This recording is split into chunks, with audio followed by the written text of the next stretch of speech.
Also going to indemnify all those policemen that were shaking my hand back there. You better be listening. Police officers, law enforcement, please listen.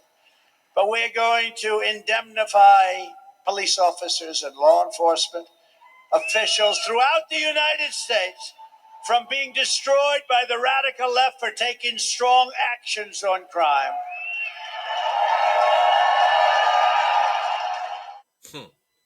You woke? Time to get up.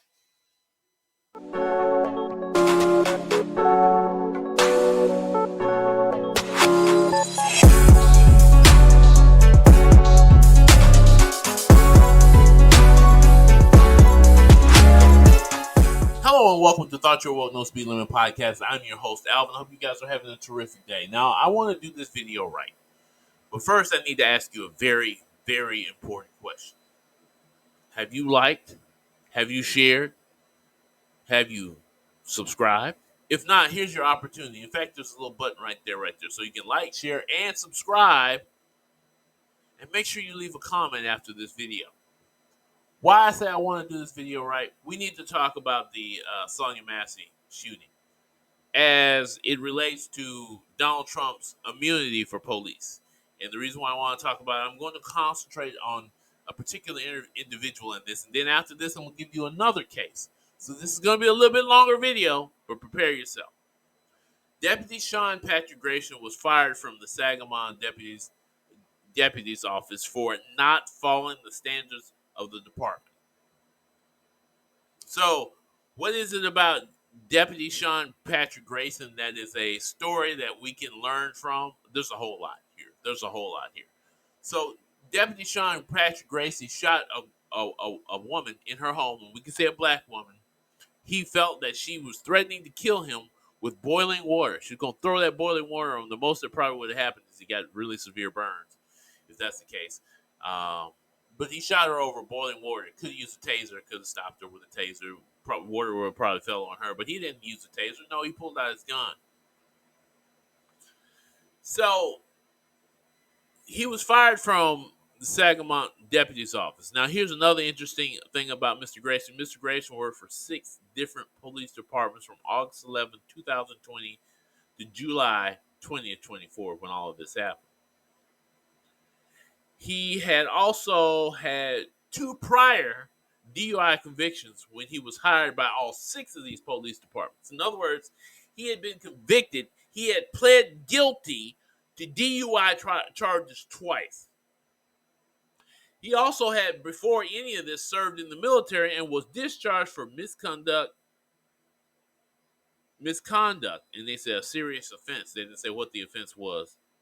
This information was found in his file with Kincaid Police Department he once worked for. Now, most of this information is from either MSNBC or CNN. That's where I got most of this information from, but they have the information there available. However, that same document says that Grayson was dismissed from the Army under general discharge. In other words, they changed the wording on their paper to hire this guy. During this time, he worked for Pawnee Police Department part-time. God, he's got so many police departments on, it's going to get confusing in a second. He then got a job at Kincaid and Verdon before securing a full-time job at the Auburn Police Department, and it's also in Illinois. He then secured a full-time position with the Logan County Sheriff Department before he got the Sangamon County Sheriff Department position on May of 2023. Now, all this again was reported by Emma Tucker from CNN. Wow. He's worked at a lot of places. First sign that there might be a problem here. Maybe he just was getting better pay for each one of these, but it's kind of weird that you jump within 4 years to 6 different jobs. Now, 2 of them might get it were part-time, 2 or 3 of them were part-time, but he was at all these different police departments. Now, at every stop, Grayson was cited by commanding officers who often stated he needed more training. Keyword, they said more training. His psychological evaluation that Grayson knew that he often moved too fast and needed to slow down to make good decisions. I got something for that a little bit later. Logan County said that Grayson needed to take high-stress decision training. Interesting. The deputy chief of Logan County later reprimanded Grayson on tape. In that tape, the deputy clearly said that Grayson's report of a high-speed chase had several inaccuracies that constituted a possible lie or false reporting and was alarming to the chief. He lied on a report. He lied on a report. That's not the only thing. Grayson claimed that he reported the wrong street in error. Clearly, by the deputy chief's reaction, Grayson may have had a code of conduct violation. When Grayson was hired at the Auburn Police Department, he admitted he had 2 DUI convictions. I want you to listen to what the Logan County Sheriff said about all of this. I don't know why that wasn't transmitted. Sangamon County Sheriff Jack Campbell releasing Grayson's personnel records showing 2 of his past employers said he needed more training. A third advised Grayson did not demonstrate good officer safety skills. The sheriff tonight says he put Grayson through 16 weeks of training, adding Grayson's previous employers, namely Logan County, never informed him of allegations of misconduct, including records show lying about a high-speed chase that violated department policy. It's unfortunate. We needed the information, and it's a informal process, and it was not provided. Logan County tonight not responding to our request for comment.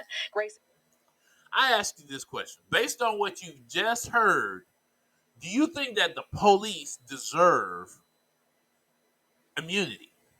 I mean, do you think that this man who walked in the house because threw a pot of boiling water, a man who's by all regulation does not have the ability to make the right decisions, fires a shot at this woman, and we're going to call it simply a mistake?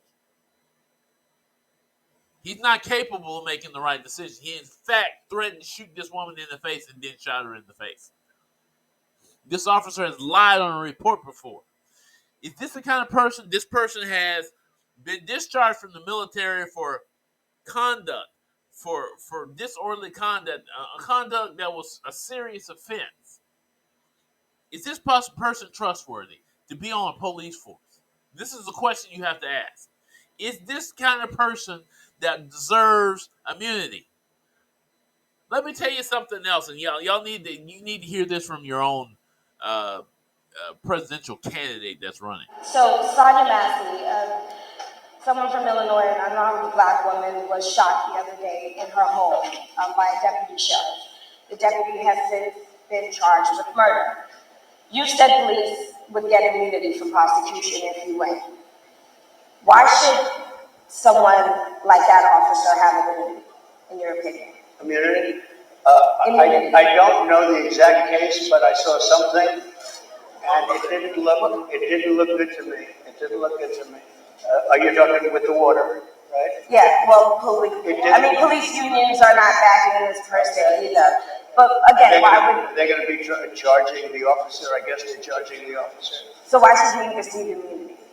Well, he might not. I mean, it depends. It depends on what happens. I'm talking about people that are much different cases than that. We need people to protect ourselves. And by the way, in Chicago, as an example, a few weeks ago, July 4th weekend, they had 117 shootings and 17 deaths. Nobody wants that. Nobody wants that. We need to have our police officers have the respect and dignity back. In this particular case, I saw something that didn't look good to me. I didn't like it. I didn't like it at all. So, can you get a little more specific back to the immunity question? Who would make those Well, right now, for the most part, people are protected by their unions, by their police unions, or by their police departments. But I'm saying this is one of those questions that Trump would like not to answer because, hey, you just told the police to come in one of your speeches, you're gonna give them full immunity to do whatever they want, to beat down the bad guys if they need to. So how did he answer? Oh, that was a bad situation. That's a bad situation, and then he said something else. He said the key to this whole thing, why Mr. Grayson was allowed to slip through the cracks, why this man who is now in jail for first-degree murder slipped through the cracks. He said they are protected by the They're police unions and police organizations. So a guy like this gets passed around from one place to the next. We don't even need to look at his record. He's one of us. That's all we need to know. He's one of us. Just imagine right now. This happens every time there's a shooting. There have been guys in Minnesota who shot somebody in one department, got away from that department, then when he got hired by another department, then shot somebody in another department. There are guys in the state of Alabama who got misconduct charges here in one place and then hired somewhere else. Some of them in prisons. Literally, this happens all the time. This is nothing new. And that came from Trump. The same guy is going to give police immunity to do whatever they want to do. Oh, this case looked bad. Yeah, that was bad. That's an example of why you cannot give police absolute immunity like he wants to do. He says, I'm going to give them indemnity to do what they would need to do to stop the crime. Because there's crime like in Chicago. He always uses examples of something. Now, let me give you another case. And you need to see this case. This is the case of Anthony Mitchell. I did the original story. If you want to go back and see it, I'm going to leave the video in the comments below. I did this original case last year when this happened. This particular individual has a history of problems, mental problems, just like Massey. He has had a history of mental issues. He is on drugs and things like this. He ends up getting a shooting with the police. But watch this. New details tonight in a story we've been covering for months. Joshua Jones is a former corrections officer in Walker County. Tonight, ABC 3340 News has learned he is pleading guilty to federal charges in connection to the death of an inmate and the assault of another. He's facing a possible sentence of life in prison. And let's remind you of how we got to this point. Inmate Tony Mitchell had been in the jail for about 2 weeks when he died. His cause of death was listed as hypothermia. Investigators say Mitchell was kept nude in a cold jail cell. He also had infections from injuries he got while in the jail, along with medical neglect. Just months earlier, Jones was accused of hitting an inmate in the face with a can of spray. Court documents show Jones is waiving his right to appeal the conviction and sentence with some exceptions. And I'll be honest with you, there's this thing called law. In our country, you have a right. You have rights in this country. It's a thing called the Constitution. Your constitutional rights were violated when you were not allowed to be given justice the right way. So he shot at police. I get he shot at police, but you do not have a right to punish the man. You can lock him up and say he's dangerous to society for right now, but he does have a right to appear before a judge and a jury decide what his punishment should be. You, as an officer of the law, do not have a right to decide that, but somehow you've taken all of that into your own hands. You've decided to be judge, jury, and executioner of this particular individual who is having a crisis in more ways than one. He's having a mental health crisis. He is on drugs. He needed help. Instead of getting help, what does he get? A death sentence because of a couple of angry police officers. In Birmingham, this isn't in Birmingham, but this is in Walker County, right up the road from Birmingham. It's an awful case. It probably won't be the last one we hear about in the future. There are cases like this going on between this Grayson and this Jones character, who is, by the way, one of 3 officers that are currently under defense. Now, the thing about Jones is, as you heard in that video, he's known to lash out against prisoners. He hit another prisoner in the head with a spray can. So, oh, well, they're prisoners. They committed crimes. They deserve this. Do they? Don't we all deserve justice? It's not this current guy that's running for President Trump, is he not talking about justice? Was he not just convicted by a jury of peers? He's always talking about that was unjust to him.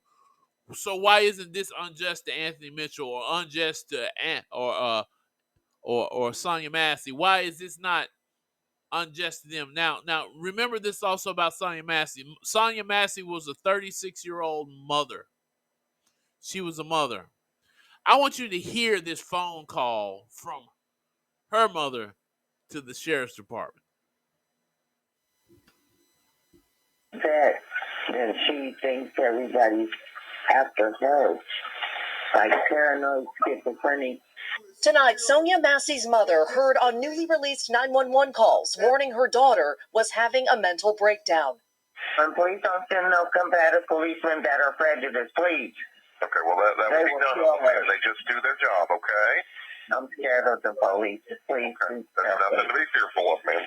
The sheriff's office. I want to know, did you hear what her mother said? I want to know, do you understand what she said? It's not about the schizophrenia. It's not about that. Because the person who's schizophrenic doesn't deserve to die either. And you can't say that he had the right to kill her because of boiling water. And I've heard some terrible things come from people like Candace Owens. I can't stand her. Let's be honest with you. I cannot stand people like Candace Owens. You walk on the wrong side of the law and the line. You want to sit here and talk about it. But I'm just going to let it go.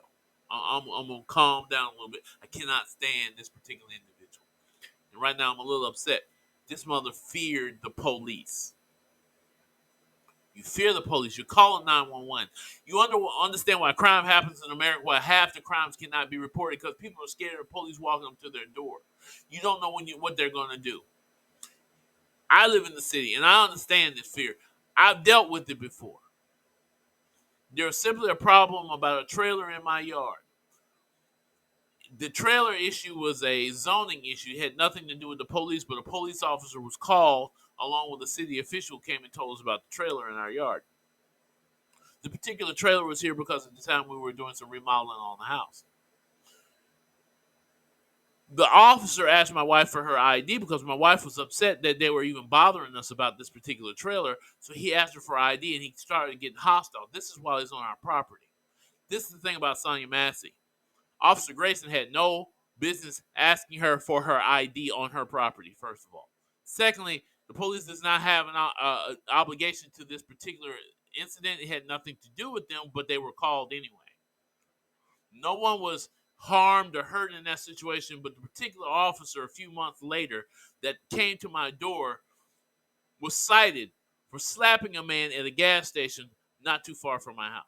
I don't mind talking about it. I'm going to tell you what this officer did. He slapped this man. It was on the news, the fact that he assaulted this particular individual that he was talking to in a parking lot because he got upset about how the man was talking to him. I'm telling you about police officers to be real honest with you. So this mother feared calling 911, and the police officer coming to your house. She said something about racism. I get it. I totally understand that. But she feared the police. Is this what, he's talking about, Trump keeps talking about respect for police. People have a respect for the police, but it's called fear right now. You call 911, you don't know if you're going to live or die when they come to your door. You do not know if one is like Officer Grayson, incapable of holding his emotion, incapable of making good decisions, and then passed on from one police department to the next. You don't know what kind of officer is coming to your door. You have no idea what kind of criminal is coming to your door that calls himself a police officer. And I said that out loud. You don't know if you're going to get a good officer. And I know some good officers who will calm a situation down, never take the gun out, but will talk through the situation to get the situation calmed down. Sometimes they avoid arrest altogether. Who will listen, take reports. Because that's another issue with police. They don't even want to take reports on certain crimes. Man, folks in this neighborhood be reporting crime, but they ain't going to take it. I've seen that firsthand, where a police officer would not write a report after somebody's car had been broken in. I've seen that firsthand. I've seen them do that. This isn't happenstance. This really happens in our world. But this man wants to give them indemnity to do whatever they want to us. Miss Massey was scared to have to call the police come to her door. That was a 911 call the day before. Now her door is dead. I will remind people of this. There was a George Floyd bill. There was money to help people who are in mental distress situations. There was money in that bill to do that. And everybody was saying, well, he's just going to defund to take money away from the police. No, there's more money, even more money for training for the police. They were going to give more money to the police to help them handle stressful situations, to know who to call. So there would be another person that you could call to handle certain situations that the police should not be handling in the first place. like mental distress situations. But we can't pass that bill. And if Trump get in office, you'll never see that kind of bill again. More people, bodies will pile up, and more people will be dead because of someone like Trump. I cannot vote for that. I cannot allow that. And by listening to the story of Miss Massey, by listening to the story about Anthony Mitchell, I realized that our police department, they are human beings. We put a badge on somebody. They're human beings with emotions and stress and all those things, psychological evaluations, but we can't hide these things simply because we need the bodies in our police department we think are protecting our citizens when they could possibly kill them when they don't deserve it. I want you to hear from our other presidential candidate on how she feels about justice. So I want to start by addressing the horrific killing of Sanya Massey. The president and vice president both released statements on their heartbreak for Sanya Massey's family and loved ones as they face this unthinkable and senseless loss. They've also been clear that all of us as Americans, regardless of who we are or where we live, should be able to do so without fearing for our lives. Sonya's death at the hands of a responding officer reminds us that all too often, Black Americans face fears for their safety in ways that many Americans do not. Sonya's family deserves justice. President Biden has been clear about his commitment to doing everything he can to make our communities safer, including by advancing effective, accountable policing. That's why the president has pushed Congress to pass a George Floyd Justice in Policing Act and signed an executive order to make federal policing the gold standard of effectiveness and accountability. While we wait for this case to be prosecuted, the president and the vice president are continuing to urge Congress to get... So there you have it. Positive reinforcement of real justice in this country, talking about justice and reform in this country, what we actually need in this country. For everybody. I don't care if they're white, whether they're black. I know I got my Black Lives Matter shirt on, but that's for everybody. Not just black people, white people, everybody. We deserve true justice in this country. People deserve a good court system. The same one that convicted Trump is the same one that gave him a fair trial. They gave him all kinds of leeway that other people like Anthony Mitchell wouldn't have had, or even Sanya Massey doesn't have. Meanwhile, the court of public opinion is doing what they normally do. They're saying this woman was schizophrenic. She had a pot of boiling water. They look through your records to try to find all the dirt to throw on you. That's what our society does to fix the situation. Nothing can fix this. This man did not deserve to even be in the uniform. This officer did not deserve to even be in the uniform. Neither did the one that killed Anthony Mitchell. Apparently, he was a violent man. He did not deserve to be in a uniform as a police officer along with his other two compadres over there at the Walker County Prison. Now, I've said what I had to say. You guys have a wonderful day, and I hope that you will like, share, and subscribe. And make sure you leave a comment below. Peace. You have been listening to Thought You Were Woke No Speed Limit Podcast.